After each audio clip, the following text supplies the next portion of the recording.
حجاج بن یوسف کے دور میں مختلف بغاوتیں ہوتی رہیں جن کو حجاج بڑی سختی سے کچلتا رہا۔ بغاوت کی مرتکب ایک قوم پر اسے غلبہ حاصل ہوا تو اس نے فوجیوں کو حکم دیا کہ ان سب کو قتل کر دیا جائے۔ جلادوں نے قتل کرنا شروع کر دیا۔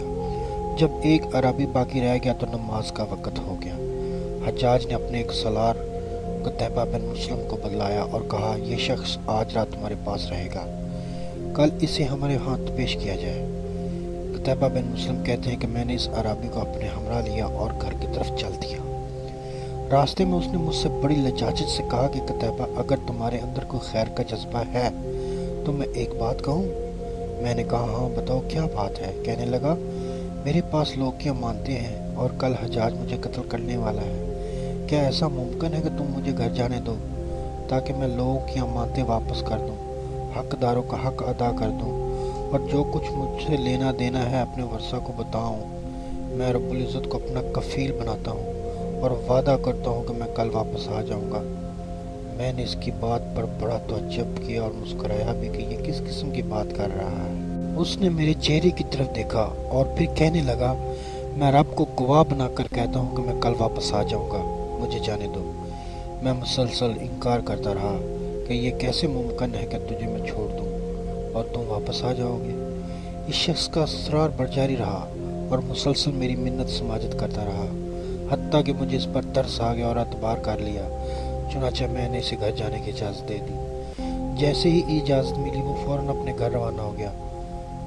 ادھر اس کے جانے کے بعد مجھے پچھتاوا لگ گیا کہ یہ میں نے کیا کر دیا، اسے کیوں چھوڑ دیا، یہ ممکن ہی نہیں کہ واپس آئے۔ ادھر حجاج کا ڈر اس کی قیدی کو نہ دیا تو اس کا میرے ساتھ کیا سلوک ہوگا۔ بہرحال وہ میری زندگی کی سب سے بھیانک رات تھی جو مسلسل غم اور مناجات میں گزری۔ اگلی صبح سویرے ہی میرے گھر کا دروازہ کسی نے کھٹکھٹایا۔ میں فوراً باہر گیا، دیکھا تو وہ عربی دروازے پر کھڑا تھا۔ میں نے اس کو دیکھا تو میری جان میں جان آئی۔ پوچھا کہ واپس آ گئے ہو؟ کہنے لگا ہاں تمہارے سامنے تو کھڑا ہوں، دراصل مجھے اعتبار نہیں آ رہا تھا۔ اس نے کہا جب میں نے رب العزت کو اپنا کفیل بنایا تھا تو واپس کیسے نہ آتا؟ میں اسے ہمراہ لے کر حجاج کے پاس حاضر ہوا۔ قیدی کو میں نے دربان کے پاس چھوڑا۔ حجاج نے دیکھتے ہی مجھ سے سوال کیا قتیبہ ہمارا قیدی کدھر ہے؟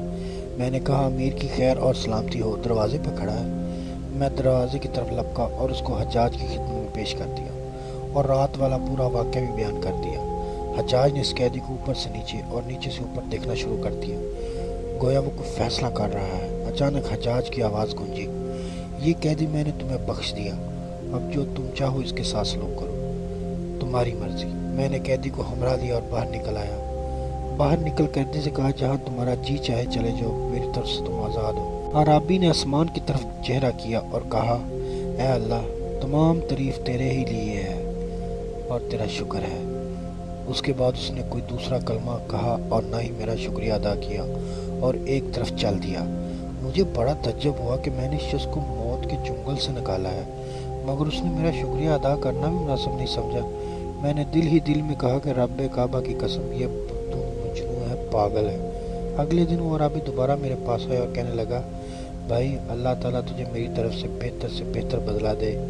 اللہ کی قسم میں نے کل جاتے ہوئے جو اللہ تعالیٰ کی حمد و ثنا بیان کی تھی اور اسی کا شکریہ ادا کیا تھا اور تیرا کوئی شکریہ ادا نہ کر سکا۔